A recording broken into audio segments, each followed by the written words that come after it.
At T-Mobile, our critical mission is providing unparalleled 5G coverage for when connectivity is mission critical. Introducing T-Priority, America's best 5G network experience for first responders, even in times of congestion. More capacity, faster speeds, better coverage. T-Priority from T-Mobile, built for tomorrow's emergencies, ready today. Discover more at t-priority.com. For qualifying organizations on eligible rate plans, coverage not available in some areas and may be impacted by emergencies.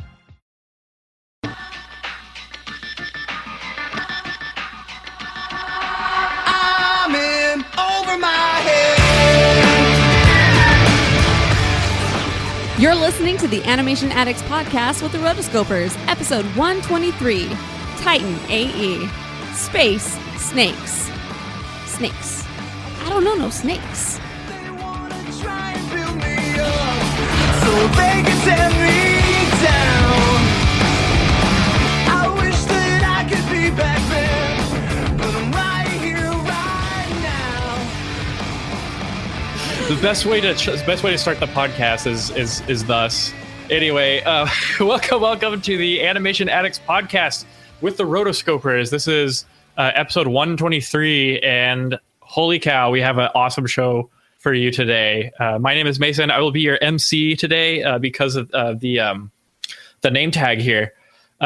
Since unfortunately Morgan can't make it for this episode, and she left me in charge of the broadcast, and so I get my cool name on here and my Twitter handle on here. So everybody follow me on Twitter and Instagram and stuff like that. So anyway, thank you so much for joining. This is my lovely co-host Chelsea Robson.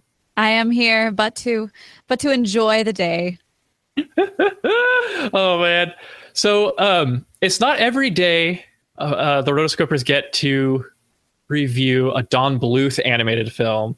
And It's so today is true. muy especial, super especial. So anyway, if you're new to the podcast, then welcome. If you're an old joining listener, part of the Roto Nation, if you will, then welcome back. You are among friends who love animation. In fact, you can see this show as basically just a bunch of friends gathering around on a couch or a commons area in a college dorm or some really hip cafe out in Paris or something, and just yakking it up about animation and what we love about animation. And we typically do one animated film per episode. Today's episode is on Titan A.E., the 2000 animated classic by Don Bluth and Gary Goldman. Was this the first time you watched it? This is actually the second time I've watched this movie. Okay, cool. The first time I watched it was a couple of years ago when I first moved to Nashville. I was actually remembering this because Mason always kept talking about this. Oh my gosh, Titan A.E. Oh my gosh. And I felt really stupid that this, of all the movies, was like one that I hadn't seen. I was like, I need to see this movie. And so it was on Netflix at the time. And I remember seeing, oh, this is only going to be on Netflix for like 3 more days. I'm like, I must watch it. So that's my story of how I watched. It was a good story. Okay, I just made a huge mistake. I can't hear the music that I played at the beginning. I actually played Over My Head instead of The End Is Over by Powerman 5000. Not that anyone cares about how accurate we are to the soundtrack to this film. Because these are basically the artists that you put away the CDs after after like 2005. You pretty much got ashamed of this album and put it away. But anyway, we'll play a little Powerman 5000 at the end if anybody is still staying still tuned in. But that was I'm in over my head. It's an awesome movie when Creed does a track on your album. Yeah, for the film. Creed to do a track on my film. You have a film? I mean, I could have a film. Well, what would your film be about? Because there's the great Mason animation conspiracy, the great Rotoscopers conspiracy, where basically what we're actually trying to do is infiltrate the animation industry so that I will direct an animated film, Morgan will be the model for one of the characters, and Chelsea will do the soundtrack. Right. So eventually I'll get Creed to join on for this fantastic show that we're going to be doing. Yeah, I think at one point Lady Gaga was supposed to voice the character that Morgan was modeled after, but I think she's done with Lady Gaga, so it might be someone else now. So No, she's not done with Lady Gaga. She's just. they're just taking a break. Just taking a break. They're just taking a break. Anyway, on to the actual animated film that we are reviewing. So, like I said, we're doing Titan A.E, aka Planet Ice. That was like a working title for it. Really? Yeah, Planet Ice. Oh my goodness. Well, it's just an indicator of the long production woes that this film underwent in its production. We call it production hell in the industry, as I'm sure much of you know. So anyway, let's get into this. The ill-fated studio that took on this project was 20th Century Fox, specifically Fox Animation, and we'll get into that in a little bit. Directors, of course, are Don and Gary themselves, the rock stars of animation, and very, very early story treatment by none other than Joss Whedon. Sorry, I always forget his name, but who's done quite a few like cool sci-fi cool sci-fi films and stuff. The release date was the beautiful year of 2000, 16th of June in the US. And here's the sad part. On a budget of $75 million, the film only grossed $36.8 million in the box office. 20th Century Fox took a huge hit with this one. And this is widely regarded as a cult classic because it does have a very enthusiastic fan base, but it was not a commercial success at all. Doesn't mean he couldn't like it, but it just, man, so much crap happened with this. Yeah, it's true. I really enjoyed this movie. I thought they took a lot of risks and okay. Being that it is Don and Gary, I don't think that they thought they were taking very many risks. They just thought that they were doing their thing. And really, they are doing their thing. It's always this big debate. Like when a film doesn't do so well, who's to blame, or whose fault is it? Was it the studio executives that did it, or was it Don and Gary? Did they, somehow stay off of their usual Don and Gary course, or did their formula just not work? And if you will permit me to share a little bit of history on the kind of the studio climate that was surrounding Titan A.E. That I think that it'll help illuminate that. Like I said, 20th Century Fox, they took a huge hit on this one. Oof. Like lots of problems, lots of setbacks, production hell for quite a long time. You can hear in a certain Don Bluth interview at like a convention that's on YouTube that basically Fox like threatened to fire animators who wouldn't agree to work on Titan A.E., which is weird. Like that's like, I don't know. There's got to be some sort of corporate ethics thing that's wrong with that. But basically, I'm guessing that their animation branch wasn't doing very well. This was like their last ditch effort to save it or something like that, which doesn't make any sense because Anastasia did so well. So anyway, but the sources are there that this is what happened. They had absolutely no scripts for Fox Animation to work on, and so that put them behind. Super short production pipeline. You know how Zootopia took like 5 years to make? They gave them 19 months to make this one, and in the middle of production there were huge layoffs, which led to outsourcing a lot of the animation, whether that's the CG stuff or the hand-drawn stuff, I can't say. But as of the filming of the making of featurette that I watched recently, there were about 26 animators working on it, which when they say animators, were they actual rough animators and cleanup artists and stuff, or were they just people on the animation crew, like lighting technicians and cell shader people and programmers and stuff? So who knows? Maybe if we ever get the chance, we will talk to Don and Gary about it. Be like, hey guys, what do you think about Titan A.E.? Wasn't that your animated film that sucked? Whatever. We kind of did talk to him about it, not in huge depth, but we did talk to him a little bit about it when we had that phone interview with you were on the phone and Morgan and I were in. Oh, was it for the Dragon's Lair movie? Yeah, for Dragon's Lair. And so you can definitely check out the link for that. I'll put that in the show notes as well.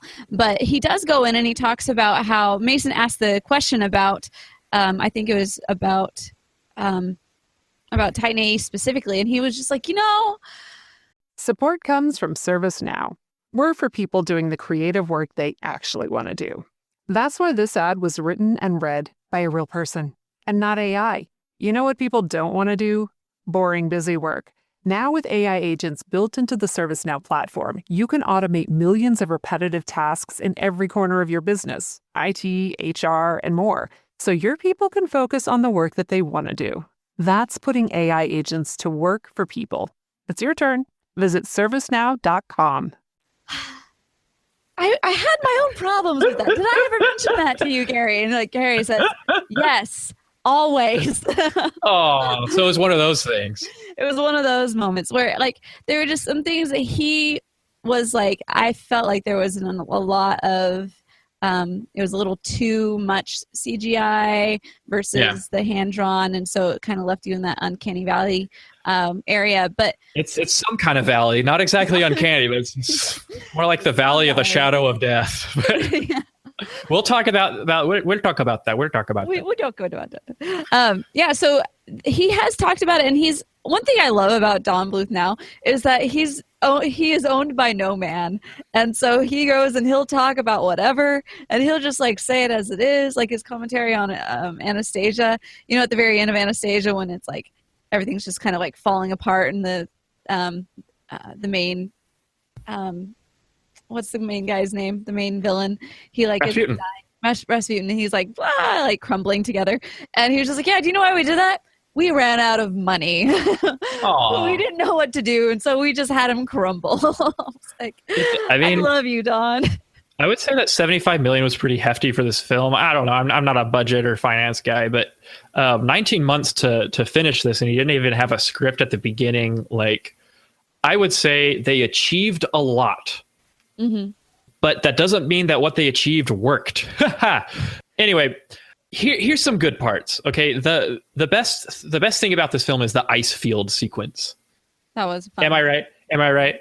That CG still holds up today, IMO, and it's just such a cool, I guess, technical way to solve a problem with like having this like suspenseful chase scene to have like these mirrors and have these reflections and like, you know, tricking your opponents and stuff. And I think considering the technical limitations, and I don't even want to know about the rendering time for that sequence, but just all the effects and stuff and particle simulation, like that's a huge achievement, I think. And, you know, the Dredge, they certainly look really old with the CG. Something's going on with their frames per second to where they just look way too CG. And there's a lot of other parts that don't work. And let me explain to y'all why that is.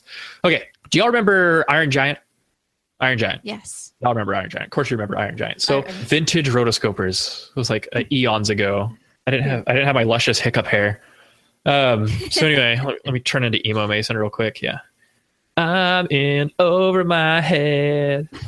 Over my head. Okay. So what? Sorry, I'm playing with my hair on the podcast. Okay. So the Iron Giant, the character, he was CG. Y'all knew that, right? But the way they made him fit in the world was they actually cell shaded him, or that his textures were kind of a toon shader, what we would call in Mayaville, in something that's meant to look 2D, but it's applied to a 3D surface. And then they did all sorts of cool edge detection techniques where they kind of got the blurriness of the hand-drawn lines so that it looked like he was hand-drawn. The CG in Titan A.E. does not match the surfacing and the colors and the cell shading of the characters. It looks more photoreal. Like you look at a ship and it's got this cool metal plating and rust and space grime. You know, everybody gets space grime on their spaceship once in a while. No shame in that. You know, and the planets all have this amazing, swirly, twirly gumdrops. These amazing textures and you know, the Dredge look all cool. They're beings made of pure energy, but that doesn't match what the characters look like. The characters were cell shaded in a computer program, and so it just doesn't match.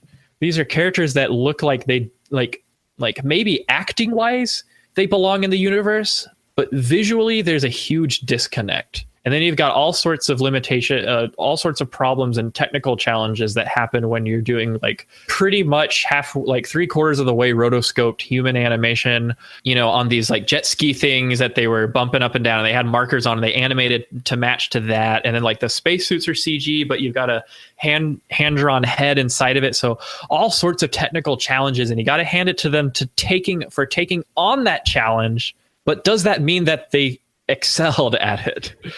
And like Esther on the chat is saying, Iron Giant still looks fine, but parts of Titan A.E. appear outdated. That's because in the Iron Giant, they technically matched the CG characters very masterfully with the hand-drawn, hand-painted ones. Drop the mic. I'm so glad we have somebody as smart as you on the podcast, Mason. Just it brings so much validity to what we have to say. I was magna cum laude, so. But anyway, that doesn't mean jack in my industry. But just to let you kids know, grades are very important, but they're not everything. You got to actually know how to animate. But anyway, so that's pretty much it. Like, there were like technical achievements. Yeah. There are many. There's some beautiful environments, like that kind of flooded planet with those big lantern things. That always gave me like a Star Wars Episode 1 vibe for some reason. I'm thinking Major Gungan City there. And then, but the ice planet, which the film had its working title from, it's pretty brilliant. Of course, you had some of the workers who actually worked on the Phantom Menace, who are actually working on this film. And so it's all coming together. Sounds great. Yeah. So, that's my technical rant, and I'm sure many technical rants will crop up as the episode progresses. But how about that soundtrack, huh? Soundtrack was really well done. And can we cue some Power Man 5000 on here? Let's see. Power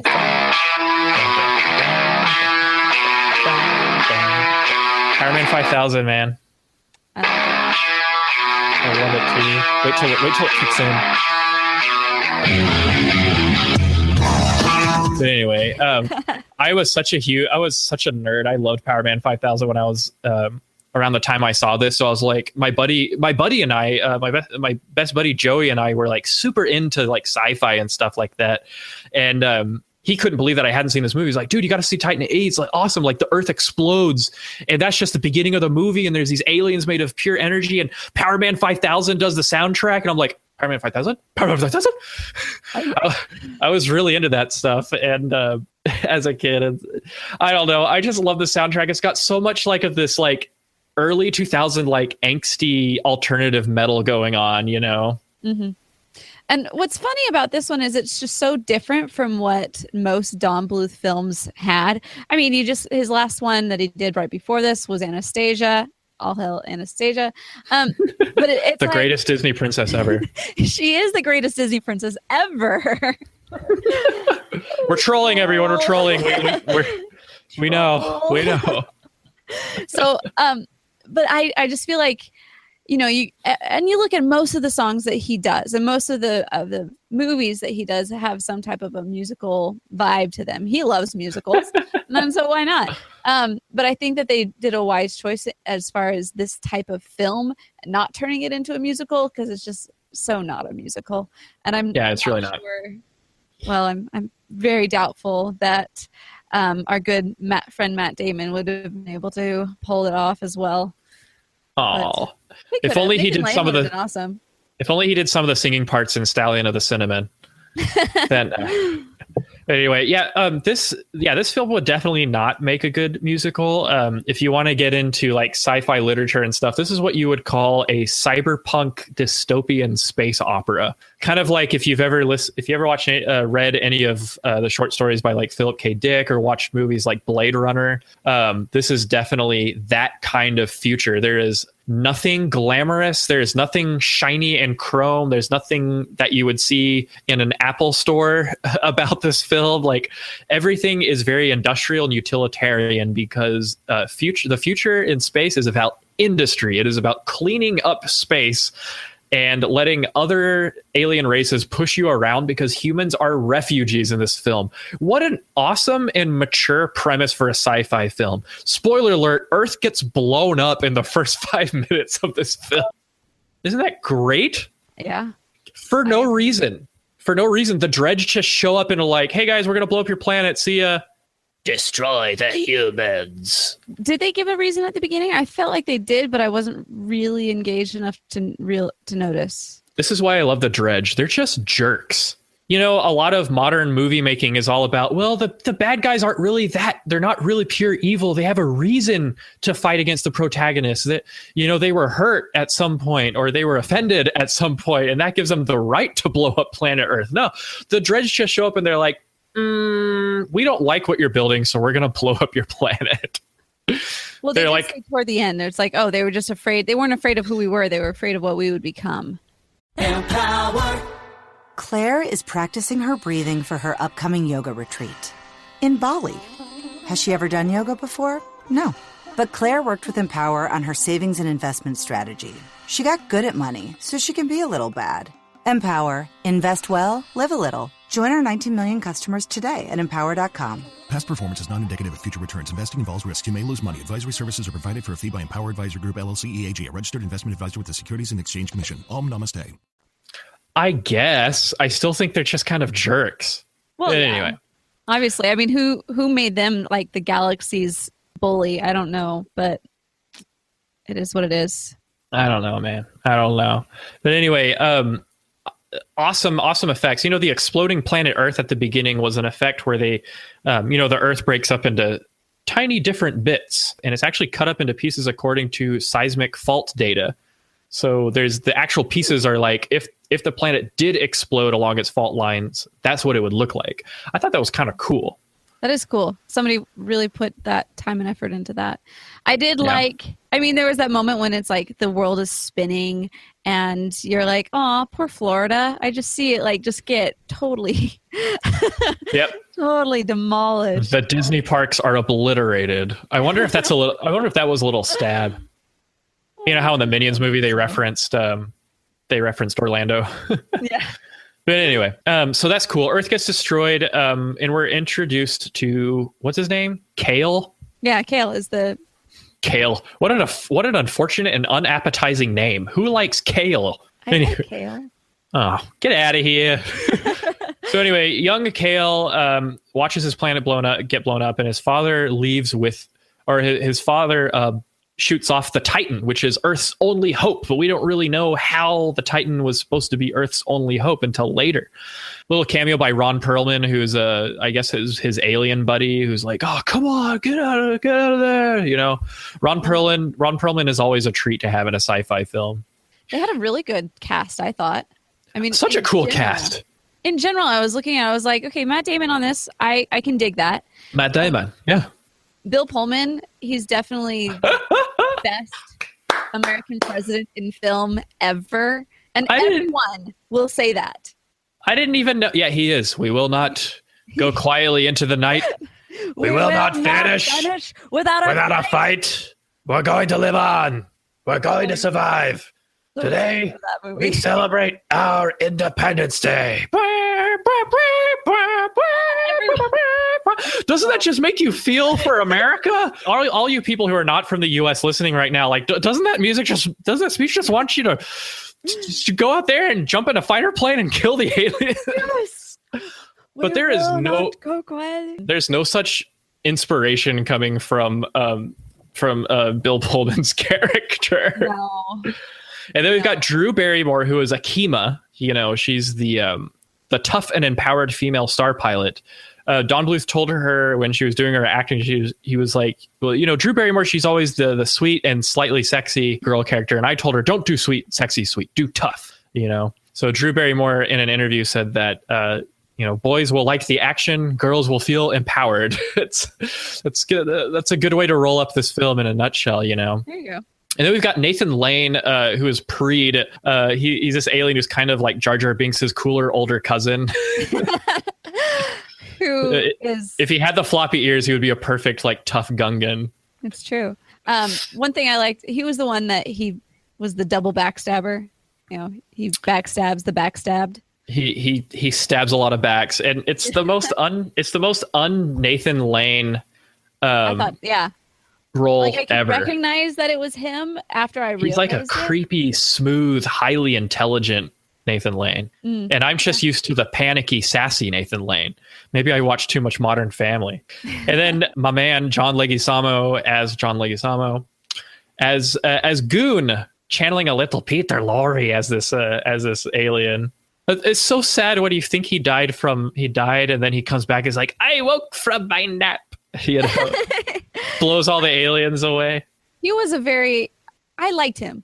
As far as character design, as far as characters were just appeal, I thought he was a appealing character.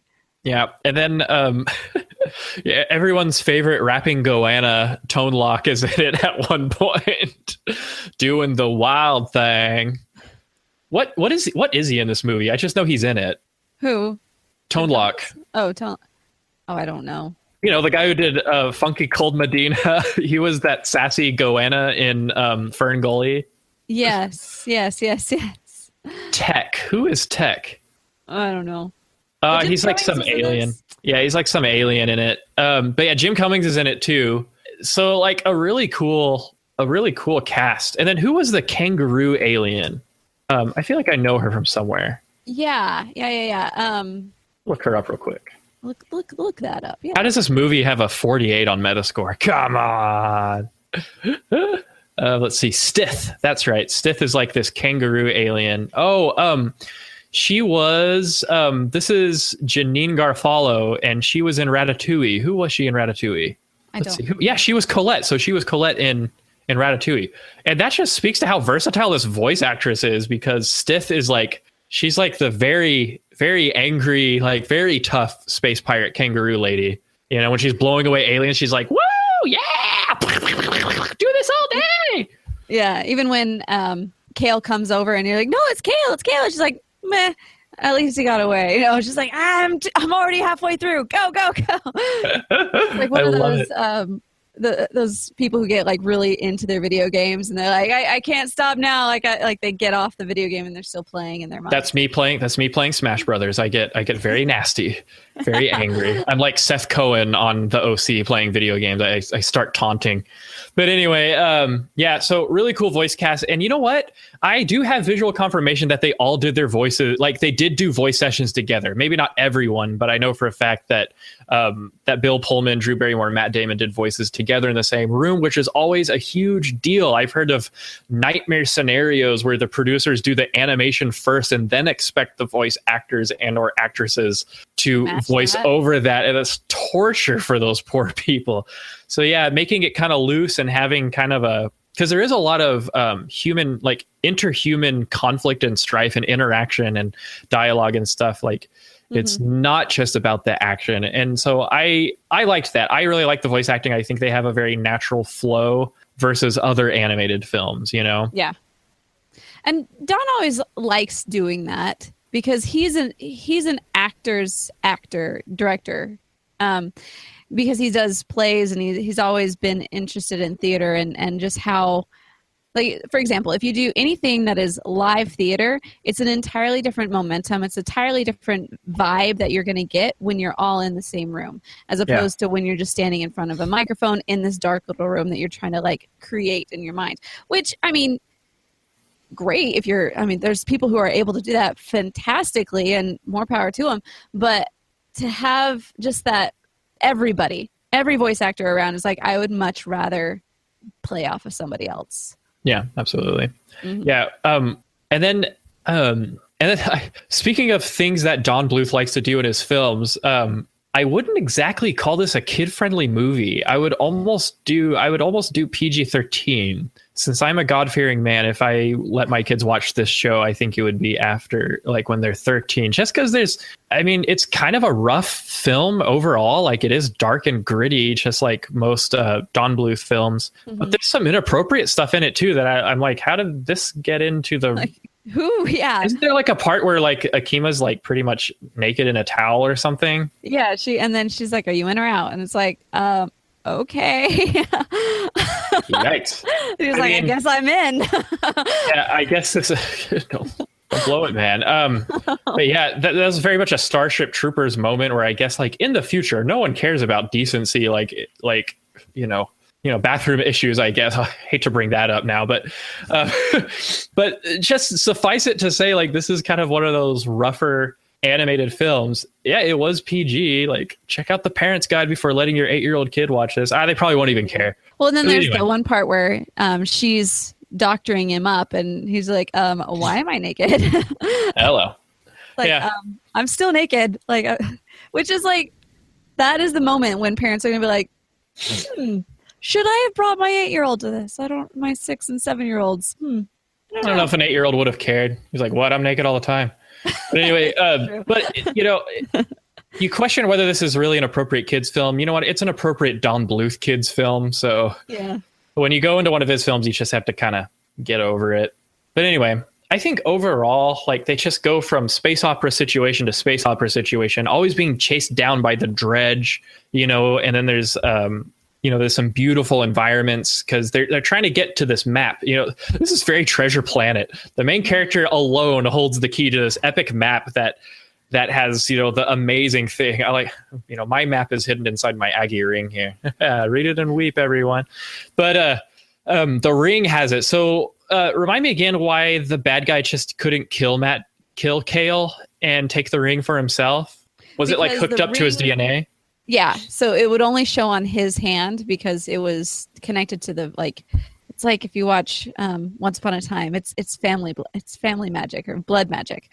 Blood magic. It's blood magic. We love blood magic. We love blood magic. Where only somebody who is in that same like bloodline can break the spell. Dude, that is so Pirates of the Caribbean. It is. William Turner was my father. His blood flows through my veins. Yes. He's only half Turner. We spill it all. But anyway, really cool scenes, like everything from the crappy space station where Kale works at and gets picked up to the lantern planet, to the ice planet, you know, to the very end, like really cool stuff. And then you got these dredge, which are like these really sinister characters. And they gave me a real independent vibe from Independence Day. Maybe their animation or just how they kind of matted their animation with the backgrounds and stuff. But I don't know. I just feel like everything in this film is just very dirty, very grungy. And the CG backgrounds, like, maybe don't work. Maybe they should have just gone with, like, what do you call it? What's that pan thing, that camera pan technology that Disney made for Beauty and the Beast? Not deep canvas. What's it called? Where you have these panes, multi-pane camera. Oh yeah, I was like, wait, what? Yeah. Should have just gone with multi-pane camera. Yeah, that would have been cool. Can't y'all just steal Disney's technology and use it for your film, guys? Come on, a couple of you. You know what, though? I was really glad that there was a sufficient amount of Don Bluth dazzle in this. This episode is brought to you by Prime Video. In the small town of Holland, Michigan, nothing is ever what it seems. Behind the tulip festivals and pretty houses lay dark secrets that threaten to tear a marriage apart. Nicole Kidman stars in this darkly twisted thriller about a wife and mother whose quest to uncover her husband's secrets may get her more than she bargained for. Holland, streaming on Prime Video, March 27th. Oh yeah, so much dazzle. CG Lots of dazzle even. Yeah, like in the very beginning where you have young Kale and he's like over by the river and you've got the shadow on top of him, which is a little bit distracting because you're like, I see what you're trying to do there. Yeah, those CG shadows, man.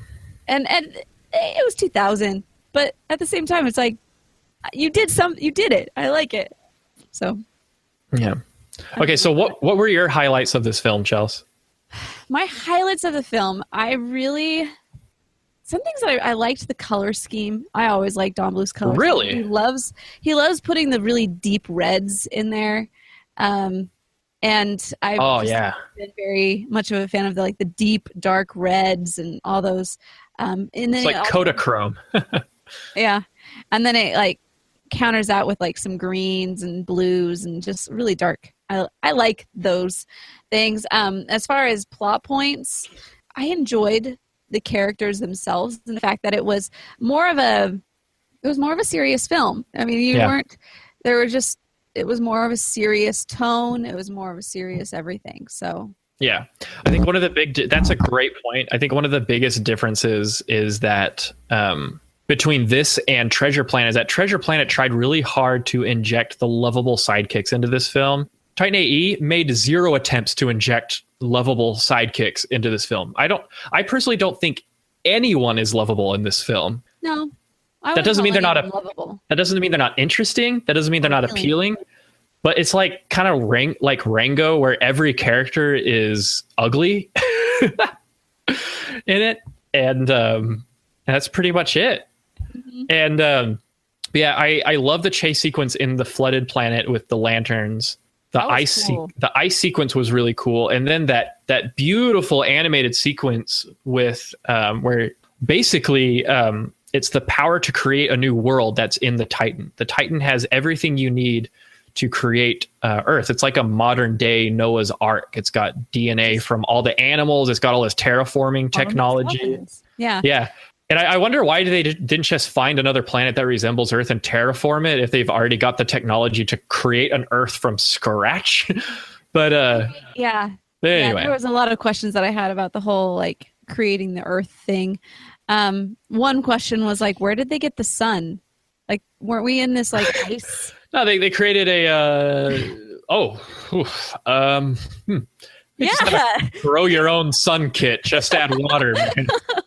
Like there was no sun up until this. Like it was a full-fledged like ice portion of the galaxy and dark and yeah. So I was like, where did they get the sun? That's all I care about. Then how do they make it like revolve around the sun? Are they just going to do this like we just revolve around ourselves because that's we're cool like that? I don't know. Yeah. I don't know. Maybe while the Titan was working on the ice planet and converting it to Earth, it like steered it towards the next sun, the nearest sun. I don't know. One can only wonder. But I don't think there's a whole lot of scientific debate revolving around this film. Like it's not like Inception or Gravity or something like that. Well, Gravity's pretty easy. It's just the laws of gravity. Right. But I hate space in general. I hate space movies. Yes. Space. It's so beautiful. Like when they're in, like it was kind of during the beginning of it and they were eating their food and then like the gravity machine turns off and everyone just starts floating around. I'm like, oh, that's just so inconsistent. Gravity would be great. I want gravity. I want to be anchored in somehow. Okay, in order to have gravity then, Chelsea, you need to have a spinning space station like on Space Odyssey, 2001 A Space Odyssey that makes a centrifugal force that resembles gravity. You can't have it both ways. You can't just press a button and turn gravity. But you know how I feel about space in the words of Markiplier. Oh, it's so cool. So cool. Space. He did someone did like a mashed up dub of him singing about space. But anyway, yeah, so space is cool, but it's terrifying, you know, all that like floating off into space and like getting latched off to your spacecraft. Like there's none of that. Everybody pretty much has rocket packs on their spacesuits and stuff. Mm-hmm. How did you feel about the reveal of that one fool? What's his name? IMDb is saving my life tonight. I didn't see it coming because I was like a 13-year-old kid when I saw the film. I didn't know nothing. A Corso. Yeah. I think it's interesting because it's kind of like it's an opposite of what they did with Treasure Planet. Again, so many comparisons and contrasts. Whereas Long John Silver was a vile and repulsive character who later became good. So good that they commemorated his visage in the stars at the end of the film. Sky. They might as well have had him winking to the audience at the end. The man in the moon. I totally thought they did. There was a twinkle in his eye, I'm pretty sure. Oh my God. I'm pretty sure there's a twinkle in his star eye. But anyway, so this Corso was like the mentor character that takes the young rebel under his wing. He's kind of like, what if Obi-Wan turned evil at the end of Star Wars and betrayed Luke Skywalker? Yeah, that's kind of it. He also knew his father. You knew my father. But you fought in the Clone Wars with my father. Yeah, it was just you knew my dad, and I feel like you're trying to take me under your wing and trying to be a father figure, and then to throw it all out. I'm like, it's all business. I'm actually gonna kill you. Like, it's all space business. But then at the end, he's like, "Oh, I see the error of my ways, and that I could possibly die, so I might as well repent." Yeah, and okay, this is one of those things that bother me. When you have a character like that, or even just in real life, when you have a person that they're like, "Oh, they come back," and it's like, yes, you can be forgiven, but I have not forgotten. I just feel like have you ever heard that story where it's like the kid picks up the snake and he's like, oh, the snake says, oh, carry me across the river. Oh, but if you bite me, I'll die. Like, I won't bite you. I won't bite you. That's not what I do. And he picks him up, carries him across the river. And then the moment he's about to set him down, he turns around and bites him. It's like, well, you knew I was a snake when you picked me up. Like, that's what I am. So that's kind of how I see this guy, like at the end, like, why would you trust him in the end? I mean, yes, it's understandable. You need somebody. You're kind of like at that point where you're alone. Yeah. Maybe it's just a space pirate code. If someone says they're sorry, you have to instantly forgive them. That's not like pirate. Yes, that's very piratey. But anyway, that's a pretty good metaphor. So the title of this episode should be Space Snakes. Snakes. I think. Snakes? I don't know no snakes. Anyway, I thought that was a pretty cool. And then he like comes back. What was weird is that he like pretty graphically killed Preed in front of everyone. And that's pretty bad. You don't just kill Nathan Lane. I always love a good bad character who turns good and redeems himself. Like I'm always up for that. And then the Dredge get destroyed. Actually, they get converted into the energy that powers the Titan. Like, that's so smart. I like that. Isn't that just so animated film where it's like the main character cannot use brute strength to kill his enemy. And so he finds some sneaky way to do it. Like, this is basically Space Aladdin, where the Dredge are Jafar in his final genie form. That wasn't even his final form. And he's like, oh, well, since y'all are energy, then here, take all the energy and be sucked in. That's not really how it went, but yeah. Basically, there's going to be a sequel where someone releases all the Dredge out of the Titan. I'm free, and that guy from Seinfeld is going to be their new master. But anyway, the planet rebirth sequence was actually animated by none other than Blue Sky when they were they were doing their commercial stuff, which is pretty cool. Yeah, I'm a fan of Blue Sky in that era specifically, just because I love seeing smaller companies like that have such a growth. Like, you feel like, okay, you started out so here, and then you just step by step, and then you're like one of the major. I mean, they're, for a time there specifically, they were one of the major players in the CGI world. So kudos. Well, a lot of them, everybody forgets that Blue Sky was pretty much there from the beginning as far as animated film production, like CG animated film production. Like, Ice Age still holds up, man. Did we do Ice Age? Yeah, we did. Okay, we got to do Ice Age 2 because that one's even funnier than the first one. Number 3, not so much. Yeah, number 3, not so much. Number 4 and number 5, please stop. And then Collision Course, is Collision Course the 5th one or is it the 6th one? I've lost count. I shouldn't hate on Blue Sky because I really respect them, but man, they're milking the wrong cash cow. Push peanuts in Rio, guys. Anyway, I like all these kind of studios that start out doing like contract commercial work. Real Effects did the same thing. Yeah. There's another company in Texas that's called, are they in Texas? Brazen Animation. Anyway, they're about to start doing feature films. I'm pretty sure that. Yeah, I love all this. I love all that stuff. But anyway, so that was Blue Sky Studios. How did you feel about her kinship with like the human race as opposed to his? What do you mean? So for like, she just has gadgets and gizmos aplenty. I mean, you look at her, she's got baseball, space who's it's and space what's it's galore. That's true. And he's just you mean Akima? Akima, yeah. And then Kale's just so not so much against it, but he's just never been around it. He's always just been with the other aliens. So I thought that was kind of cool. Here's the deal. This podcast is supported by Progressive, a leader in RV insurance. RVs are for sharing adventures with family, friends, and even your pets. So if you bring your cats and dogs along for the ride, you'll want Progressive RV Insurance. They protect your cats and dogs like family by offering up to $1,000 in optional coverage for vet bills in case of an RV accident, making it a great companion for the responsible pet owner who loves to travel. See Progressive's other benefits and more when you quote RV insurance at Progressive.com today. Progressive Casualty Insurance Company and Affiliates. Pet injuries and additional coverage and subject to policy terms. Kale has forgotten what it means to be human. That's it. And Akima retains her humanity in her own way. That's all her gadgets and gizmos aplenty. She's got Preet explaining all the things. It's like a hairdryer, he gets a curling iron and says, this used to be a fork back when Earth stood. Just kidding. That would have been a great reference. That would have been fantastic. It really would have been. Yeah. Oh. So anyway, Kale has forgotten what it means to be human. And what's really interesting about the ending of this film is that Kale reconnects with what it means to be human. And that's like courage and responsibility and love and hope. But also there's like this strangely spiritual part to it. If you know anything about Don Bluth's religious beliefs, one of his big beliefs is that one of the greatest powers given to us is to create life. and y'all know what that means, but I won't say because there's preschool toys here.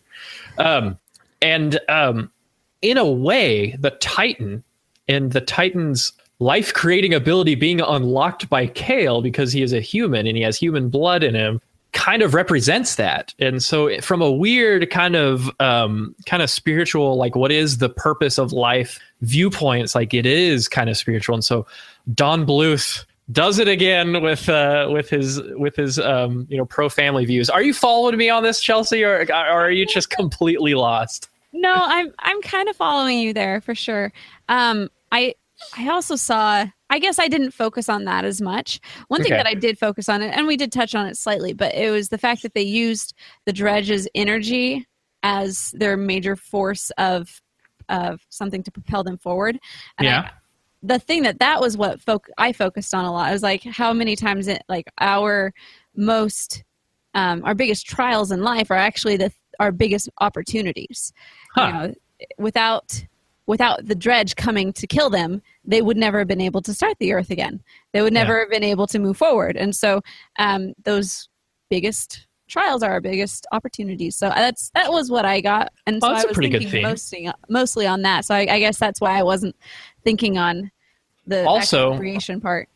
Also, they do get the energy to start the Titan from the Dredge, which are like these beings of pure energy. So I don't know, maybe there's like a metaphor for like, this is like the new era of humanity where we use Dredge energy now. Need some energy? Have a Dredge cola. It's amazing. We no longer work on screams. It's all about the laughs. Right. And that's right. That's right. Like on what's that ride called? The Monsters Laugh Factory or something like that? Yeah, I think so. Something like that where in the parks. Now if you want to talk about cool animation, that's pretty cool. Like it's a pretty simple algorithm, but I like what they're doing on it. Uh-huh. But I like how it's not screams anymore. It's laughs that are like our form of energy. I don't know if that's canon. I don't know if that goes by the lore, but still really cool. Our comedian monster kept pointing out this one guy in the audience who didn't speak any English because he was from another country, and it was just like really awkward. It's like we know. He's from China, dude. Quit yelling. Quit laughing at him. It said that they were from New something or other. And New Shanghai, New Bangkok, yeah. It was New Bangkok. One night in New Bangkok makes the hard man humble. Not much between despair and ecstasy. That's a good song, but Space Bangkok is even cooler. Space Bangkok. One town, Oriental City, but the city I don't know. Sorry, that's a really funny song from the 80s. Anyway, Space Bangkok. Yeah, there's always a new Bangkok, new Tokyo, new Buenos Aires, new whatever. Yeah. Well, there's also the Phoenix. So the Phoenix. We do know that there was that's a metaphor. It's a symbol for Harry Potter and the Order of the Phoenix. They're looking really far out there. They were ahead of their time. But the Phoenix, it's the mythical bird that rises from the ashes. So, it's in a way it's this human race is going to rise from the extinction, or almost extinction. But also the film was made in Arizona, so I thought that was a cool out there. Yeah, it's pretty good. So anyway, it's all about Kale learning how to be a human again. Human again. When we're human again. I hate that song so much. I hate it too. Okay, which one do you hate more, The Morning Report or Human Again? Both of them. They were cut for a reason. They were cut for a reason, people. The Morning Report. Thank you. I mean, there are several songs from the Broadway versions that I'm like, hey, I liked that one. Home, for one, is one of my favorites. Mason has yet to do his interpretation of Home from Beauty and the Beast. Papa will be. Oh my gosh! I don't think when we did. When did we do that? Was that at Rotoroma? Rotoroma. It was at Rotoroma. That was. I don't remember laughing so hard ever on this podcast when we did that. We need to do it again. I think it was because we had all gotten up really early and we were all like on energy drinks and we were just like. But anyway, if you had to choose one, which do you hate most? Morning Report or Human Again? Oh, jeez. I had like, which one would I least? I guess Human Again. Okay, just because it's longer. Yeah, and it's like the characters are off model, and you just go in and you're like, you weren't in my no. I just don't like it. And there's just so many people that are I felt like they forced it on you. They forced it on you, and both of them they do. But that one, I'm gonna say. And if it's anything I hate, it's something being forced on me during an animated film. Exactly. Anyway, hey, let's do a chat/Twitter question. Well, let's just do a chat question. So, if you're listening on the chat, we're gonna wrap up kind of soon. But have this in your mind and let us know in the chat. Who is your favorite character from Titan A.E? And let us know in the chat. So let's discuss something here, Chelsea. So why is it that Titan A.E. did so bad in the box office? If you look on the IMDb message boards for this film, which is kind of one of my go-to resources, like 9 out of 10 of the discussion board threads are titled like, why is this rated so badly? I don't understand why people don't like it. I can't believe how low rating this has. I wish more people like this movie. What the crap? Why doesn't anyone like this movie? Like, it has a cult following that are like, what? Come on, this isn't that bad. And yet it's got such a low like Metascore rating. It's not very popular. Like, it's got an okay rating on IMDb, but those are user ratings, not critics ratings. Right. You got to kind of take both. But anyway. I think the reason why is because they didn't really know their audience. And I think that was a big part of this one. So people going into it, for one thing, they're thinking that they're going to get, it's a Don Bluth film. The last one was Anastasia. And so they expect that. But this one was taken a little bit further than, as far as darkness goes. And they don't even think Don Bluth, really. Most people don't. But they just think animated, therefore kids. But then they're for kids. Then you go into it and it doesn't hit the same beats that all of the other animated films hit. And so because of that, and I hate saying that therefore it's going to fail, because I don't think that that's true, nor do I want it to be true at all. But I think that was the main thing, is they didn't really gear it toward anyone specific. Yeah, it's really weird. And so it was just like, I don't know who your audience is. When I look at this film, just from the previews or just from the trailer, it looks like a boy movie. Mm-hmm. Don't want to generalize too much, but it's got the action, it's got the explosions, it's got aliens, it's got laser guns, it's got aliens. Did I mention aliens? So they probably had a hard time roping in families just from the teaser trailers and stuff, and like the previews. Like, despite the film having a very strong statement about the integration of male and female gender roles, like the men and women, they work on the same spaceship and they're equally as empowered and confident and able. And yet it's still kind of a boys movie, because you've got Creed and Power Man 5000 doing your music, and all the explosions and the color. Which brings me to one of my big points for maybe why this film didn't do so well in the box office, is because everything is so dismal. Like, the film is so depressing. This is very much a dystopian future. Yeah. Like I said, very Blade Runner, very Philip K. Dick, It doesn't leave you with the feeling of euphoria, for sure. Which... Right. And I don't know if that's even Don Bluth's style, but I don't know. It's just so hard. I for one think the colors in the film are dull and like dismal. Sorry. There's those vibrant reds are definitely there. It is a very warm colored film, like a lot of Don Bluth stuff. But they just work so hard to make the grunge of like this cyberpunk dystopian world work. Whereas you contrast that with Treasure Planet, and look how sparkly and vibrant and colorful everything was. It had a little dose of sunshine, and the characters match it. The characters are interesting, maybe even appealing, but they're not likable, and they are kind of jerks to each other throughout the film. Yeah. And I know that this fits in with the universe that Don and Gary created, but again, contrast that with Treasure Planet, where even the villains were entertaining and you could feel for them. As soon as Preed double crosses everyone, we're done with him, And he has no redeeming qualities in the end. Yeah. And I don't know. That's just another reason. And then again, part of it could have been like extreme pressure from Fox Animation or from the studio executives. You know, whenever you read about these like production hell cases, you wonder, was it the directors? Was it their vision? Or was it all these problems that happened? Yeah, all these problems and interpolations that happen with studio execs. So I don't know. Some people in the chat mentioned poor marketing. It's not like you could find the toys at McDonald's, you know. You got to search pretty hard to find toys from this movie.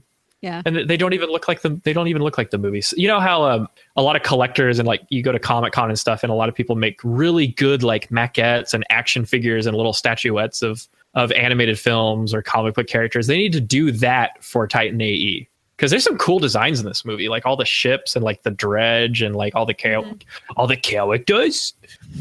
Oh, we've got Animation Nerd Girl in the chat who asked us, what did you guys think of the romance? I thought it was fine. I think it was pretty standard for like your space opera, where it's like rough and tough girl protagonist with a rebel with nothing to prove. Yeah, and if he doesn't like it, he'll leave. Yeah, I felt like it was fine. I felt like they did a good job of like making you feel like, yeah, they missed each other and they'd gone through enough. When you go through enough turmoil together, that's enough to keep you together. Yeah. So that's. Be grateful for the turmoil. Once again, your biggest strength, your biggest challenges become your biggest opportunities. Oh, isn't it great when weak things become strong? But yeah. So anyway, I dig the film. I don't hate it. I don't know what I'm going to rate it for. Rate it though. Yeah, rating on this one is going to be interesting. Let me think. All right, let's go to our chat question. Last chance. I'm going to write it here in the chat. Last chance for favorite character. It's a little Homestar running. A lot of people for Stith. Oh, we got some Stith. I think Stith was the runaway character for this film. She did a good job, and she wasn't. Really it's not like she had her own song, but she held her own. On the album, Stith's song, "I am just a space kangaroo. People think I don't have feelings and that I enjoy destruction, but I've got karate skills, and it's mostly true." And that's pretty much it. But wouldn't you want to be a space kangaroo? Space kangaroo, space kangaroo. So this is what a space kangaroo looks like. I want to know. Da, da, da, da. And now I know. Da, da, da, da. Do you keep laser guns in your pouch? Please say yes. My heart has kangaroo legs, and I can hop. Anyway, that's a little music for you. You're killing me, folks. But anyway, so we've got a vote for Akima. Could it be that the female characters are more beloved than the male characters in it? No love for Kale. No Kale lovers. No alumni from Kale University here. I think the male in general, like they all kind of just had that too. They're all kind of the yeah. And then I don't know what humanity to them as much as the females kind of like throw you in. And then I don't know what gender Goon is. We'll just say she identifies as a goon. Her pronouns are Ed, and Eddie. But yeah, and Bob. And but yeah, not sure what Goon is, but Goon was really cool too. Really cute. Maybe the closest you can come to a lovable sidekick was Goon. Yeah. It was kind of like a space turtle. He did have thing. a turtle feel at the head. Yeah. See you later, goofs. We're into goons now. It just doesn't. Doesn't have the same ring, yeah. We got Chattleton on the chat who says pretty much Kale is awesome. So we got one vote. Got one vote for Kale, but hey, he voted for Stith 2 chats earlier. So anyway. Well, as far as my rating, okay, so I'm gonna give this 3 stars. 3 stars. Okay, that's not bad. I don't think it's bad. Like it's 2.5 is like I could either go here or there. I kind of look at it at that. Like the 2.5 for me is an equal. It's not like grade, so it's like A, B, or C. Like C's are like, no, I would never want to C or whatever. For me, it's like 3 is it's leaning toward I like. So that's where I'd get 3 for that one. I feel like they had a lot of cool things with it, and it was very interesting to watch. So that's where I give it. Hey, what's up? It's Wanda Sykes. I'm here to remind you about something super important, getting your breast screened. Because trust me, your breast health should be a priority. Early detection for breast cancer can change the game, which is why you should visit yourattentionplease.com to learn more. And do me a favor, if you've already had a breast cancer screening, remind your friends and family to visit yourattentionplease.com too. We gotta look out for our girls. All right. I don't know if I should give it a 2.5 or a 3. I'll be optimistic and we'll just do 3 stars out of 5 for Titan A. 10 out of 10. Yeah, 3 out of 5 stars. Yeah, this movie visually had a lot of problems, but that doesn't mean they tried really hard. And I think it's really cool that they at least attempted and did a pretty good attempt at the space opera, the grungy dystopian, Blade Runner style. If you enjoyed Blade Runner, you would really enjoy this one because this is very much the same, except there's no cyborgs. But anyway, and it's lesser for it. Yeah. But anyway, that's pretty much it. I did not hate the film. It's still one of my, whenever someone mentions it, I'm always like, awesome. Just because I like sci-fi and aliens and stuff. Yeah, I have all around positive feelings for it. Yeah.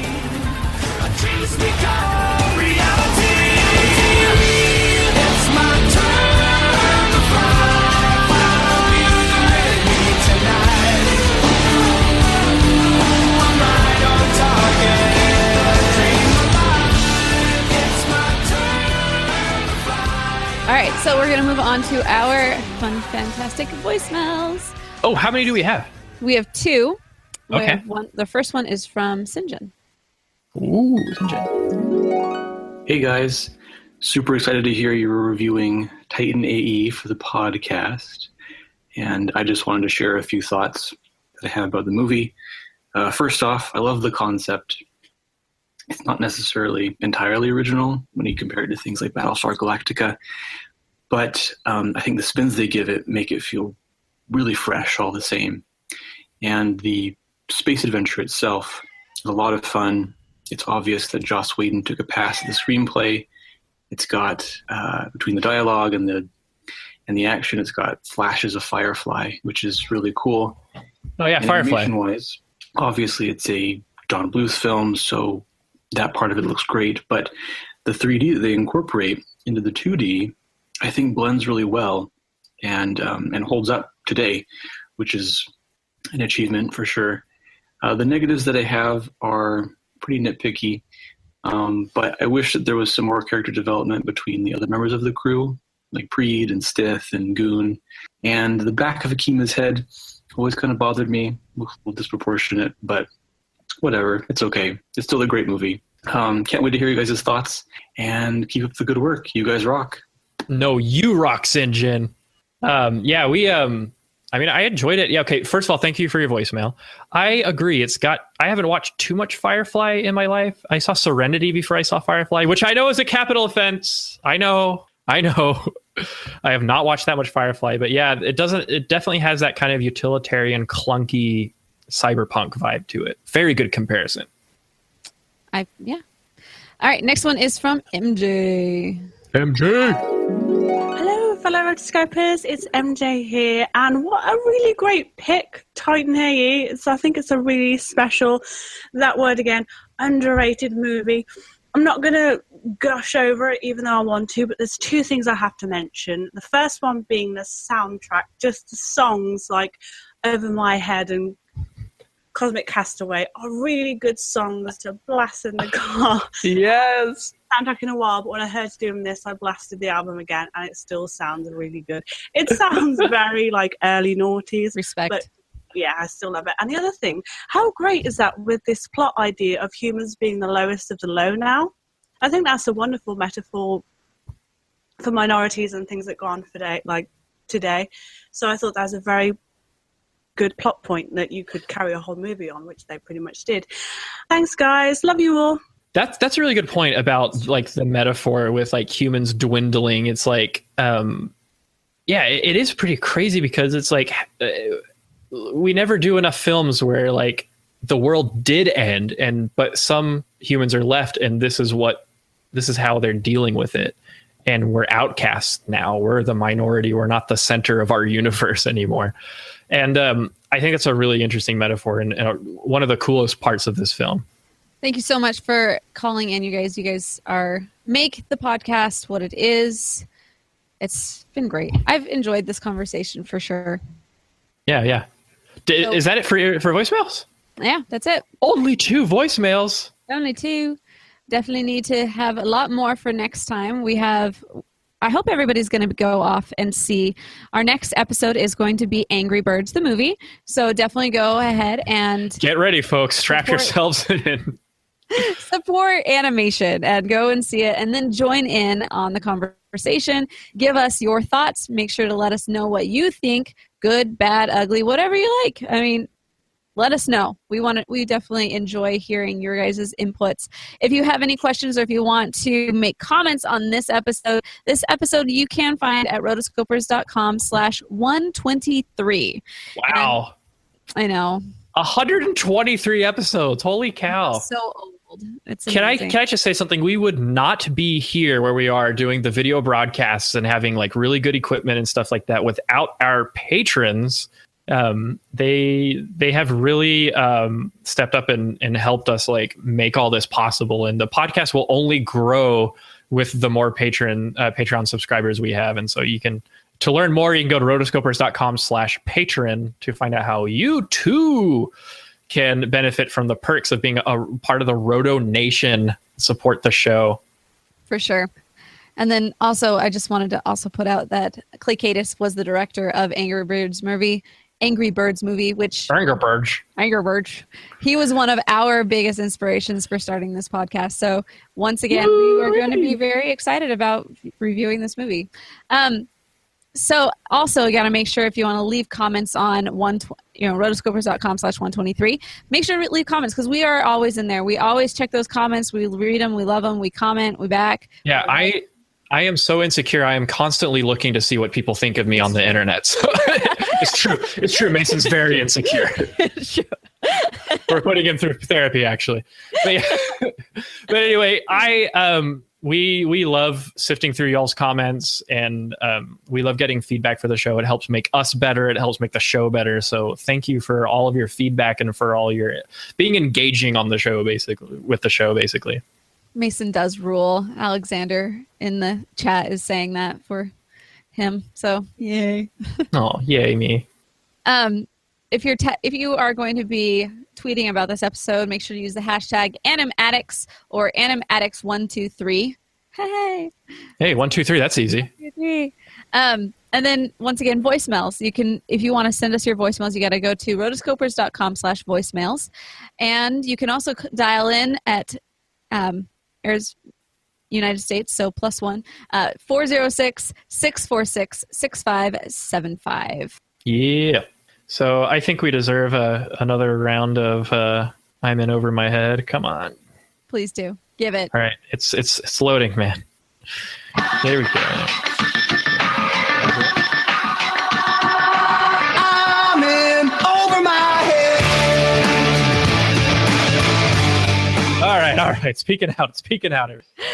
Oh my gosh. We really appreciate all those people who have been giving us any type of reviews on iTunes. I've been going through those and I've been like, oh, you guys are so great. Definitely it does help every time that you give a rating on iTunes.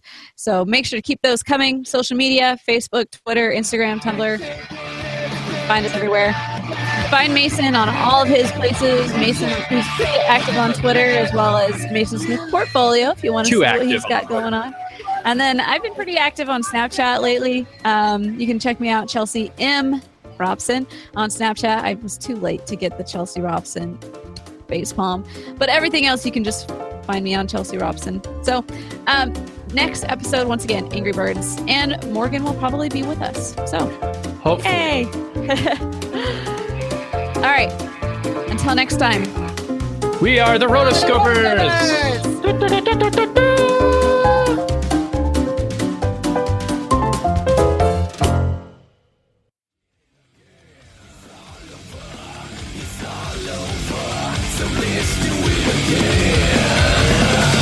It's all over the end.